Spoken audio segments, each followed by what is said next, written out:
오늘의 데일리 뉴스레터에 오신 것을 환영합니다. 1. 중 샤오미 대폭발. 2. 분노한 한국 국산화하자 5만 달러로 폭락. 3. 중 생각지도 못한 엔진 불꽃색 보자 경악한 중국 반응. 한번 진실을 알아봅시다. 샤오미는 화웨이의 전략을 따라가며 성장해왔지만 지금은 최악의 위기에 처해 있고 이에 대한 논란이 일고 있습니다. 주력 시장이었던 인도에서 대규모 폭발 사고가 발생하였으며 동시에 화웨이가 강조했던 신규 사업에서 충격적인 사건이 발생하여 샤오미의 미래 가능성이 크게 훼손되었다는 분석이 제기되고 있습니다. 이러한 사건들로 인해 샤오미는 신뢰와 이미지에 큰 타격을 입었으며 회복하기 위해선 신속하고 효과적인 대처가 필요하다는 지적도 나오고 있습니다.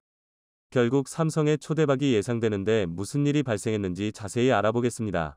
현재 샤오미의 운명은 화웨이처럼 될 것이란 글들이 일파만파 퍼지고 있습니다. 화웨이는 휴대폰 위기를 극복하기 위해 전기차 사업에 뛰어든 바 있습니다. 2019년 4월 상하이 오토쇼에서 자동차 사업 진출을 발표했고, 화웨이 창업주 런정페이는 자동차를 직접 만들지 않고 기술적으로 도와주는 역할을 하겠다는 선언까지 했습니다.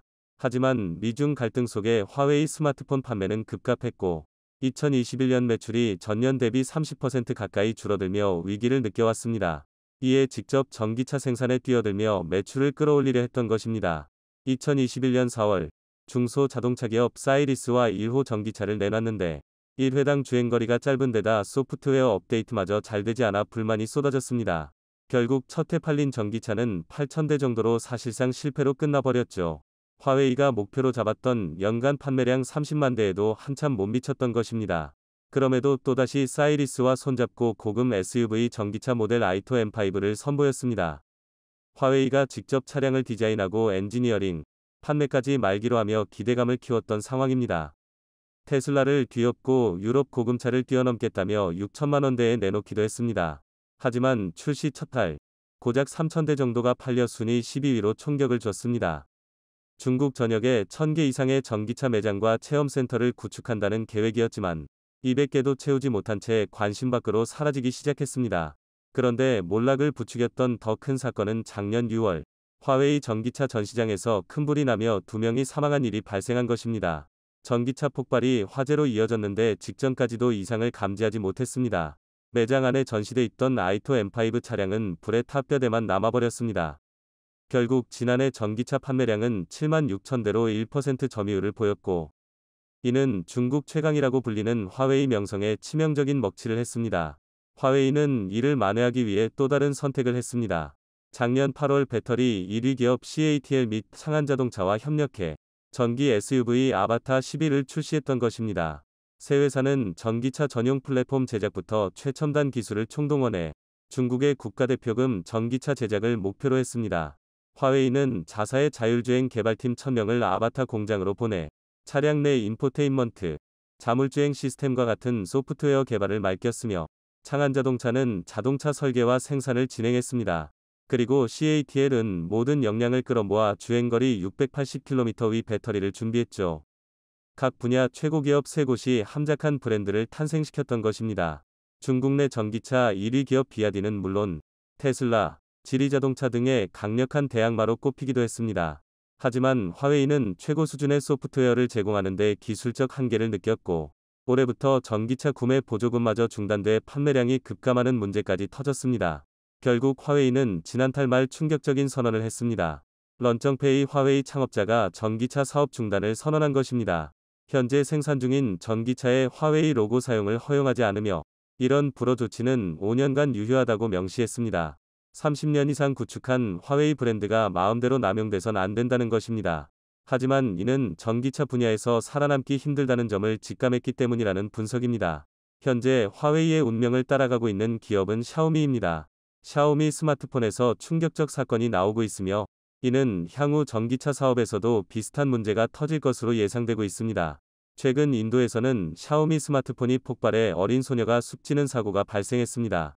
지난달 24일 인도에서 홍미노트 5가 폭발하는 사고가 났는데 동영상 시청에 따른 과열이 유력한 원인으로 거론되고 있습니다. 폭발 사고가 났을 때 소리가 너무 커 불꽃놀이 폭죽으로 착각하는 이도 있었습니다. 인도에서는 해당 사건이 크게 부각되며 절대 샤오미 폰을 쓰지 말라는 글들이 쏟아지고 있습니다. 중국에서도 이번 사건이 보도됐는데 심각한 충격을 받고 있습니다. 중국 네티즌들은 너무 놀라서 손이 벌벌 떨린다. 인도에서 샤오미 사업은 골 실패로 끝날 것이다. 샤오미, 이건 브랜드를 부수는 사건이야. 이런 반응을 보이고 있습니다. 샤오미 스마트폰 폭발 사고는 이번이 처음이 아닙니다. 지난 2020년과 2021년 인도에서는 흑미노트 7과 홍미노트 9에 불이 났고 사용자가 크게 다치는 일이 발생하기도 했습니다. 작년에도 쪽발 사고가 잇따랐는데 해당 사례가 수시로 올라오며 총격을 줬습니다. 폭발 후 가운데가 크게 벌어져 파손 정도가 엄청남을 알 수 있습니다. 특히 인도의 한 유명 유튜버는 샤오미 폰 때문에 지인이 숨진 일을 언급하며 베개 옆에 두고 잠을 잔 후 이것이 폭발해버렸다는 설명을 했습니다. 한국 네티즌도 폰이 폭발해서 저 정도 파괴력이 나오냐 며 놀라워하고 있습니다. 지난 3월에도 샤오미 폰이 불에 타는 모습이 명상에 찍혀 화제가 됐습니다. 스마트폰을 침대에 두고 잠시 자리를 비웠을 때 폭발했고 연기가 계속 나는 상태로 스마트폰과 주변을 태워버렸습니다. 이번에 불이 난 모델은 2021년 구입한 비교적 최신 폰인데 샤오미는 또 고객 잘못이라며 책임을 회피하고 있습니다. 중국 내부에서도 샤오미 폰 폭발 사고는 자주 이슈가 되고 있습니다. 한 중국인은 샤오미 폰이 폭발해 다리 쪽에 심각한 화상을 입었다고 폭로했죠. 출근한 지 5분이 안 됐을 무렵 바지 주머니에 넣어뒀던 샤오미 폰이 폭발하자 재빨리 바지를 벗어 이를 꺼냈지만 다리는 심각한 화상을 입은 뒤였습니다. 충전 중 폭발 사고도 자주 발생했고 이를 환불하기 위해 비닐봉지에 넣은 채 서비스 센터를 방문하는 일도 허다합니다. 샤오미 폰의 실체를 알게 된 인도인들은 삼성 스마트폰 기능에 대해 신께 감사하다 는 글들을 올리기도 했습니다. 배터리를 보호할 수 있게 설정된 다양한 기능에 감탄하는 중입니다. 이는 인도 시장에서 삼성과 샤오미의 문명을 크게 바꿔놓고 있습니다. 1분기 인도 시장 브랜드별 점유율을 보면 삼성은 작년과 올해 1위를 지켰고 샤오미는 23% 점유를 해서 16%로 급락한 것을 볼 수 있습니다. 삼성은 지난해 4분기 인도 시장에서 1위를 달아난 데 이어 갤럭시 S23 출시에 힘입어 또다시 1위를 유지했습니다. 하이엔드 제품인 갤럭시 울트라 판매물은 전년 동기 대비 247%나 급증했죠. 애플의 고가 제품 점유율이 50% 이상인 점을 감안할 때 괄목할 만한 성과입니다. 인도에서 고가 스마트폰 인기는 날로 높아지고 있습니다.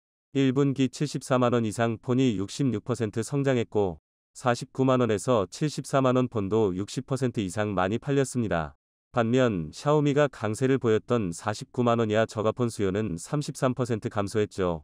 게다가 최근 인도 법원은 9천억원가량의 자산압류를 풀어달라는 샤오미의 요청을 기각하기도 했습니다. 지난해 4월 인도 당국이 샤오미가 수년간 3곳의 해외 법인의 불법 송금 사실이 있다며 9천억원 상당의 자금을 압류한 상태였는데 이를 정당하게 본 것입니다.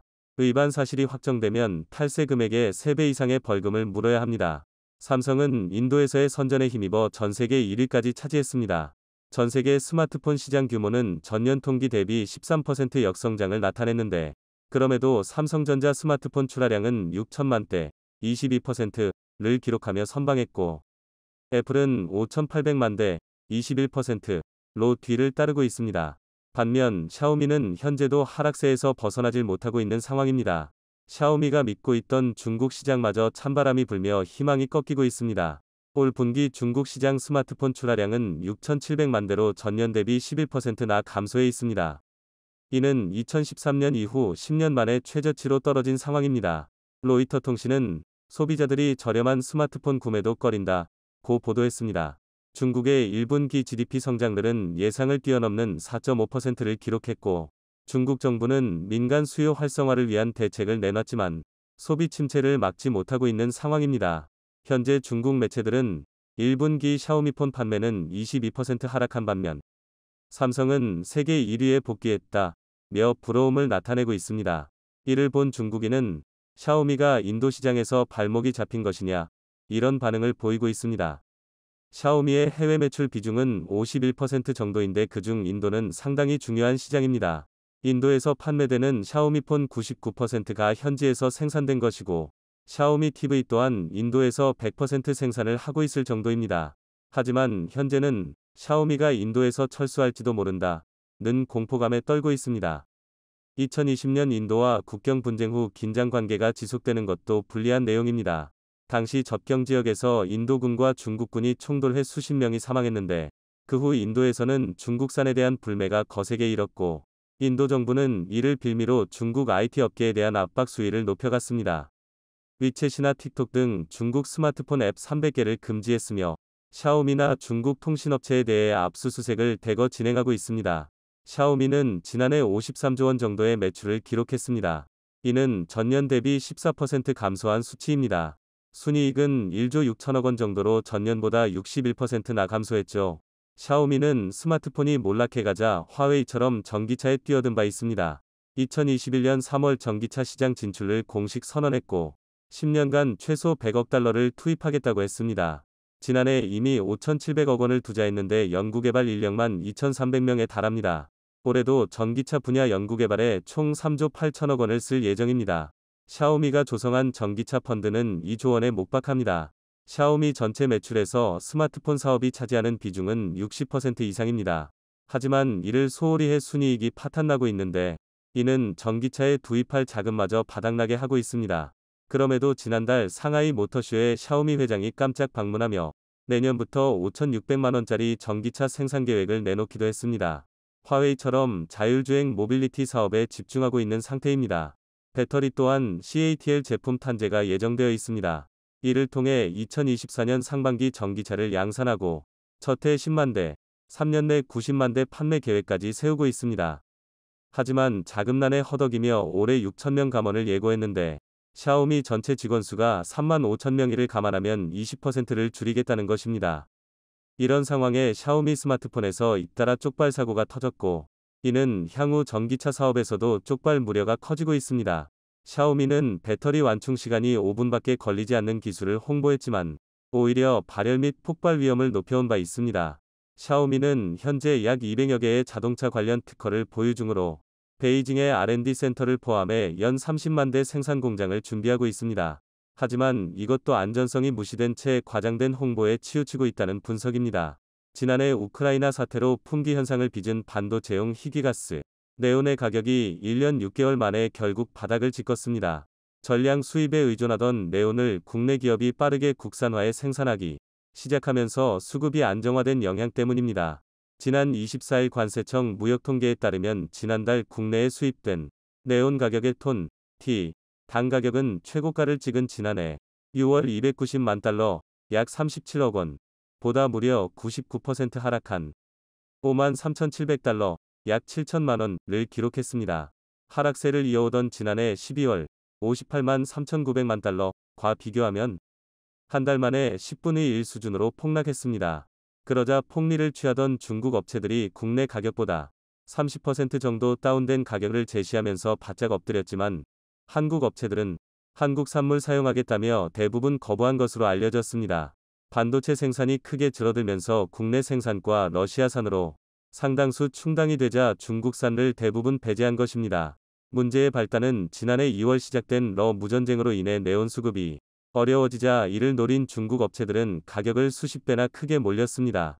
이 기회에 한몫 잡겠다는 것이었습니다. 그런데 한국 반도체 업계가 분노한 것은 자국 업체들에게는 종전 가격으로 판매했지만 한국 반도체 기업들에게는 최고 55배 몰린 가격으로 폭리를 취한 때문입니다. 네온은 웨이퍼, 반도체 먼판 위에 빛을 이용해 미세한 회로를 새기는 노광 공정에 사용되는 엑시머 레이저의 주재료입니다. 반도체 공정에서 필수 원료로 꼽히지만 지난해 하반기까지만 해도 삼성전자와 SK 하이닉스 등은 러시아, 우크라이나, 중국, 미국 등에서 전량 수입에 의존했습니다. 그동안 한국은 전 세계 희귀가스 생산량의 70% 이상을 점유한 우크라이나, 러시아, 그리고 중국에서 주로 수입했지만 러시아 침공으로 인해 수급에 어려움을 겪었습니다. 이에 국내 기업들은 지난해 2분기부터 평년 대비 40배 이상 폭등한 중국산 희귀가스를 어쩔 수 없이 들여오면서 지난해 중국산 수입 비중은 전체 수입량의 80%부터 100%까지 늘었습니다. 그 사이 네온 가격은 지난해 6월 전년 대비 약 55배 오른 290만 달러, 약 37억 7,500만 원로 최고치를 찍었습니다. 도표에서 보면 우러의 전쟁 발발 직후 2배의 가격으로 몰랐지만 3월 지나 우크라와 러시아의 공급이 크게 줄어들자 3월 대비 4월부터는 가격이 4배 이상 폭등하기 시작했는데 이것이 중국 업체들의 농간 때문입니다. 반도체 칩 생산에 반드시 필요한 가스이기 때문에 국내 삼성이나 SK 등이 당장 다른 공급망이 없다는 것을 알고 있는 중국 업체들은 이후부터 부르는 게 값이었습니다. 6월에 290만 9천 달러까지 치솟았고 9월까지 240만 달러를 오르내리다가 국내 업체들이 네온가스를 국산화하고 양산을 시작한 10월부터 크게 하락하기 시작했습니다. 이번 성과의 1등 공신은 포스코와 TMC입니다. 양산은 2019년 말부터 약 2년 동안 네온 생산물 준비해 오고 있던 와중에 수급 불균형으로 희귀가스 가격이 천정부지로 뛰자 국산화 기술 개발에 속도를 냈습니다. 두 회사는 작년 8월 말 시운전 등을 거쳐 제품 품질 평가를 마쳤고 10월부터 양산물 시작해 국내 업체들에 공급하기 시작하면서 가격을 크게 낮출 수 있었습니다. 국내 업체들에 공급하기는 많이 부족한 양이지만 이렇게 생산된 국산 네온은 전량 삼성과 SK 등 국내 업체에 공급되고 있습니다. SK 하이닉스는 국산화로 양산이 시작되자 네온 사용량의 40%가량을 국산으로 대체했고 양산이 더욱 늘어나는 모레에는 이 비중을 100%로 늘릴 계획입니다. 한편 워닝머트리얼즈, 솔머티리얼즈 등 한국 기업들도 네온 등을 일부 공급 중인 것으로 알려져 있습니다.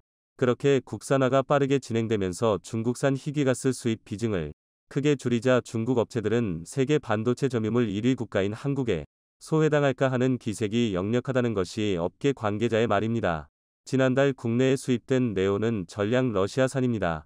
여기에 반도체 업황이 지난해 하반기부터 본격적으로 악화하면서 네온 등 희귀가스 수요 자체가 줄어 국산 가스와 러시아산만으로도 수요를 채울 수 있을 것으로 보입니다. 반도체 업계 관계자는 중국의 과점 행태와 러시아의 희귀가스 수출 제한 조치 연장 등으로 국내 반도체 공급망이 흔들릴 수 있었지만 한국 소재사가 발빠르게 대응하면서 피해를 최소화할 수 있었다고 설명했습니다.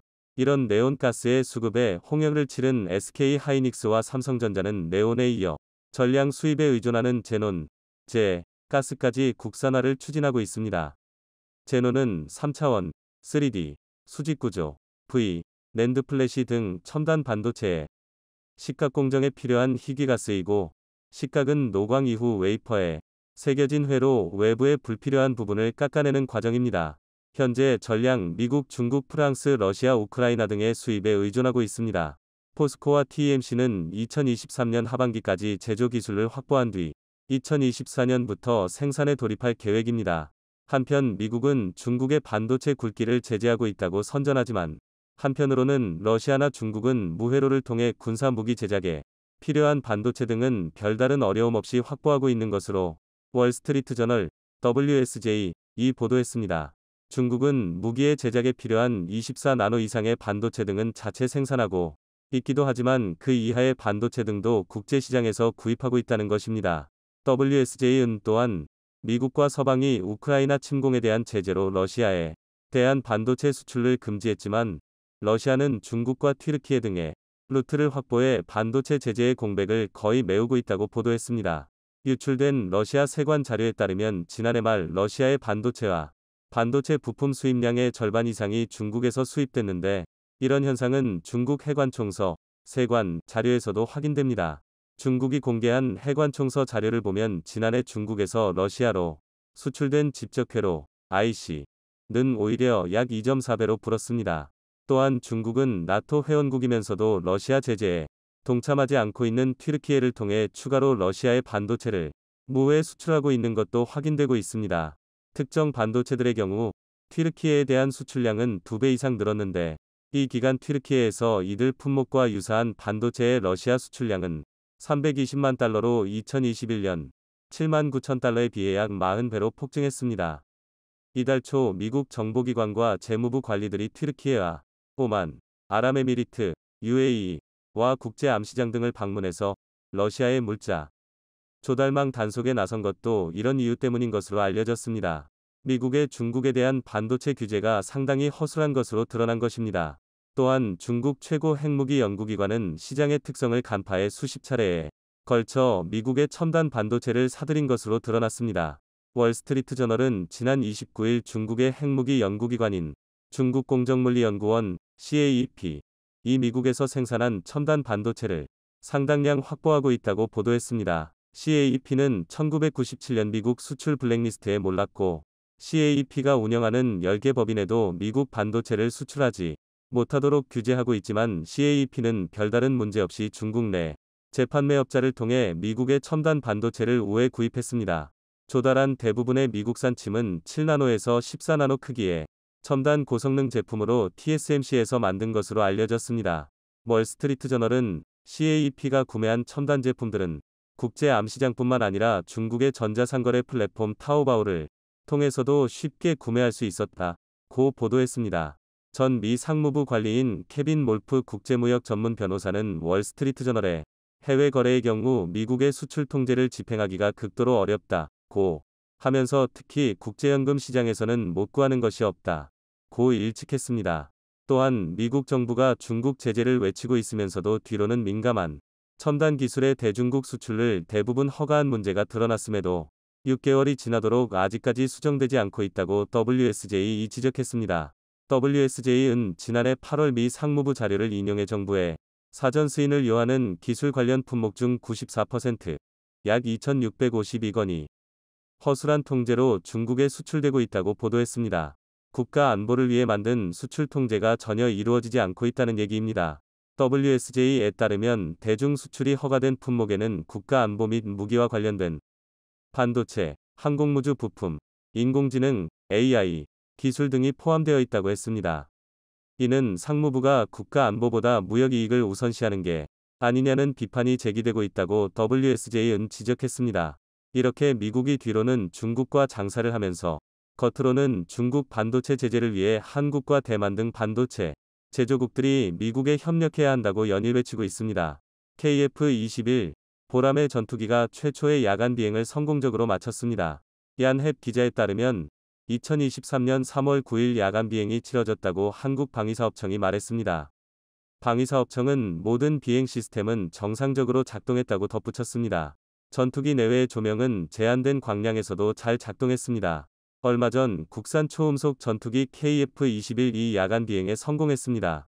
영상으로 공개된 야간 비행 훈련의 모습을 통해서 의외로 많은 정보를 새롭게 알 수 있었는데요. 특히 KF-21이 우수한 비행 성능과 스텔스 성능을 엿볼 수 있었다고 합니다. 그런데 정작 중국에서는 이번 영상에서 포착된 KF-21의 특징을 보고 한국은 스텔스기를 만든다면서 그 기본조차 모른다며 깎아내리고 나섰는데요. 도대체 이들이 무슨 근거로 그런 주장을 하는 것인지 함께 알아보겠습니다. 지난 9일 KF-21 CJ 3호기와 4호기가 오후 8시쯤 경남 사천 소재 공군 제3훈련 비행장 활주로를 이륙해 남해 상공 고도 2만 피트에서 시속 약 46km의 속도로 1시간가량 날았습니다. 해당 시간에는 이미 해가 져서 어두워진 이후였고 비행시험에 참여한 KF-21은 이날 처음으로 외부 조명장치를 켠 화려한 모습을 선보였습니다. 지난해 7월 19일 CJ 1호기의 첫 비행 성공 이후 약 7개월 만의 일인데요. 이번 비행시험은 빛이 제한된 상황에서 항공기 내 외부 조명의 정상 작동 여부 등을 확인하는 방식으로 진행됐습니다.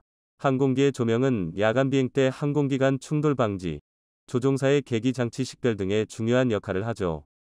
널리 알려져 있는 좌저군옥의 주익 항공등은 물론 랜딩 기어에 달려 착륙 시 활주로를 비춰주는 서치라이트, 그리고 동체와 수직 미익에 들어간 초록색 편대등 등이 눈에 띄었습니다. 이 중에서 편대등이 특히 많은 주목을 받았는데요. 어두운 활주로에서 푸르게 빛나며 KF-21이 움직임에 따라 빛의 궤적을 남기는 모습이 아주 멋있었기 때문이죠.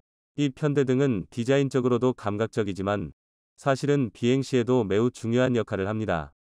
어둠 속을 날아야만 하는 야간 비행 시에는 방향 감각이 마비되어 앞뒤나 위아래도 구분하기 힘들어질 때가 있는데 이 편대등을 통해서 함께 나는 아군기의 위치와 위아래를 이를 통해 알 수 있기 때문이죠.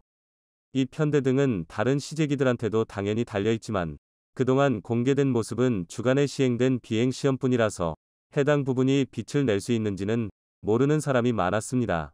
민항기와는 달리 전투기들은 그 위치를 적에게 알리는 것이 독이 되므로 작전 중에는 좌저군옥 전멸등을 끄고 날아야만 합니다. 그럴 때 이 편대등을 켜는 것인데요. 편대등은 조도가 낮아 멀리에서는 거의 포착되지 않고 설치된 위치상 지상에서는 아예 보이지 않습니다. 지근거리에서 편대 비행을 하는 아군기끼리만 이 빛을 보고 야간 기동을 할 수 있는 것이죠. 이 편대등은 다른 유명한 전투기들에도 대부분 장착되어 있습니다. 전투기마다 약간씩 다른 위치와 형태를 보는 것도 야간 비행 훈련을 감상하는 포인트 중 하나라고 할 수 있습니다. 문제는 한국이 잘 나가는 것을 못마땅해 하는 일부 외국 네티즌들이 이 편대등을 걸고 넘어지며 시비를 걸어왔다는 것인데요. 특히 한국의 전투기 개발에 온 신경을 곤두세우고 있는 중국에서 이러한 반응을 많이 찾아볼 수 있었습니다. 이들 주장의 핵심은 스텔스기에다가 항공등을 달면 무슨 의미가 있느냐는 것입니다. 얼핏 듣기에는 이 편대등이 적한테 감지되면 기껏 만든 스텔스 기능이 무색해지는 것이 맞지 않나 싶은 생각이 들 수도 있습니다. 그러나 조금만 생각해보면 이것은 너무나 1차원적인 생각이죠. 편대등은 앞서 말씀드렸듯이 조도가 낮아서 사실상 바로 옆에서 나는 아군기가 아니라면 식별하는 것이 불가능합니다. 그리고 식별당하는 것이 정 걱정된다면 그냥 끄면 될 뿐이죠. 스텔스 성능의 우열을 판가름하는 것은 어디까지나 RCS, 즉 전파를 얼마만큼 반사시키느냐 한 가지뿐입니다. KF-21이 편대등은 동체에 완벽하게 매립되어 있고 따라서 스텔스 형상의 일부입니다. 편대등의 점화 여부에 관계없이 전파적으로는 편대등은 정레이더가 볼 수 없는 것과 마찬가지인 것입니다. 그리고 무엇보다 여기까지 설명하지 않더라도 중국이 그토록 자랑하는 자기네 제22도 편대등은 멀쩡히 달려 있습니다. 날개나 바퀴처럼 전투기에 그냥 당연히 있어야 하는 부품의 하나일 뿐인데 중국 네티즌들은 짧은 식견으로 눈에 보이는 대로 헐뜯 들여다보니 제 얼굴에 침을 뱉게 된 것이죠. 그런데 한편 영상에서 비춰진 또 다른 모습에서는 KF-21이 오히려 스텔스 성능에 있어서 엄청난 장점을 가지고 있다는 것을 알 수 있었는데요. 그래서 중국 커뮤니티에서도 알만한 사람들은 이를 보고 한국의 전투기가 대체 어떻게 저 정도 경지에 도달해 있느냐며 경악을 금치 못하는 반응을 보여줬습니다.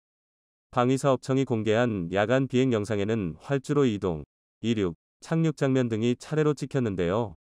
이들이 놀란 부분은 다름 아닌 이륙 장면에 있었습니다. KF-21이 이륙하면서 애프터버너를 전혀 켜지 않았다는 것입니다. 일반적으로 전투기는 이륙할 때에 가장 큰 추진력을 필요로 합니다. 사출기에 보조가 없는 한은 순전히 엔진의 힘만으로 쇳덩이를 하늘로 띄워 올려야 하기 때문이죠. 그래서 엔진으로 낼 수 있는 최대한의 추력을 이륙 시에 동원하게 마련입니다. 그리고 현대적인 전투기 엔진의 진가는 바로 애프터버너죠. 엔진의 배기가스에다 연료를 추가 분사해서 연소시키면 더 많은 배기가스를 더 빠르게 뱉어내면서 순간적으로 출력이 크게 올라가고 엔진 후방으로 선명한 불꽃을 뿜게 됩니다. 이를 두고 애프터버너라고 부르는데 연료 소모량이 매우 많고 연비가 나빠지기 때문에 언제나 사용할 수는 없는 기능입니다. 이륙할 때, 전투기동과 회피기동을 할 때, 도주할 때 등 정말 필요할 때에만 잠깐 쓰는 기능이죠. 이 애프터버너의 또 다른 단점은 엔진 후방의 불꽃이 적외선을 방사하고 레이더 전파도 반사한다는 것입니다. 즉 스텔스 성능에 흠집을 낸다는 것인데요. 여태까지 공개된 KF-21이 이륙 장면에서는 애프터버너 사용 여부를 확인하기 어려웠습니다. 전부 시연비행인 만큼 애프터버너를 사용하지 않아도 될 만큼 활주거리를 길게 가져가기도 했으며 낮에만 진행해서 불꽃을 제대로 식별할 수 없기도 했죠. 그런데 야간 비행 영상에서는 비교적 짧은 활주거리로 날아올랐음에도 애프터버너의 불꽃이 전혀 보이지 않았습니다. 애프터버너를 켜지 않은 일상적인 출력만으로도 이륙이 가능할 정도라는 것이죠. KF-21은 스펙이 공개됐을 때부터 추력 대비 중량비가 매우 좋을 것으로 예상됐었습니다. 뿐만 아니라 동급 엔진을 사용하는 F/A-18에 비해 작고 가벼우며 추력이 비슷한 F-35보다는 익면하중이 작습니다. 덕분에 가속력, 선회 능력, 고바듬각 기동 능력 등이 출중할 것으로 점쳐졌죠. 그런데 KF-21은 그런 정도가 아니라 엔진 출력이 남아도는 나머지 애프터버너도 없이 이륙이 가능한 수준이었던 것입니다. 얼마 전 복좌 4호기의 시연비행 장면을 통해 KF-21의 이륙거리가 매우 짧을 것이라는 분석이 나온 적이 있었죠. 짧은 이륙거리를 애프터버너도 쓰지 않고 날아오른다는 점은 상당한 이점입니다. 적 견제가 쉽지 않은 지상과 이륙 직후의 리스크를 최소화시킬 수 있기 때문입니다. 일정 고도에 도달하기 전까지는 실속의 위험이 있어 제대로 된 회피기동이 불가능하기 때문에 전투기는 감지되지 않고 빠르게 발진하는 것이 중요한 덕목입니다.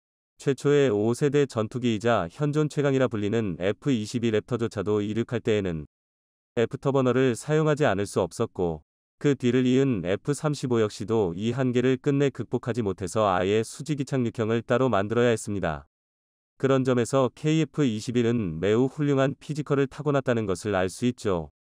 그뿐만 아닙니다. 이륙할 때 애프터버너가 필요하지 않다는 것은 공중에서 순항할 때에도 출력이 남아 돈다는 의미입니다. KF-21은 추중비를 비롯한 물리적 특성만 보더라도 유로파이터 타이푼의 버금가는 초음속 순항이 가능할 것으로 예상됐었는데요. 이번에 공개된 이륙 장면을 통해서 여유롭게 슈퍼크루징을 해낼 수 있다는 것이 거의 기정사실이 되었습니다. 슈퍼크루징, 즉 애프터버너 없는 초음속 순항이 가능하다는 것은 스텔스 성능을 유지하면서 음속 이상의 초고속 기동이 가능하다는 의미입니다.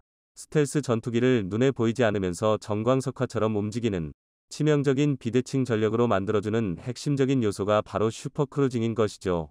이번 야간 비행은 언뜻 생각하기에는 KF-21이 예쁜 불빛을 켜고 비행한 것 정도로 여겨질 수 있는 일이지만, 이렇게 한 껍질 벗겨보면 나날이 몰라보게 발전하는 KF-21을 만나볼 수 있습니다.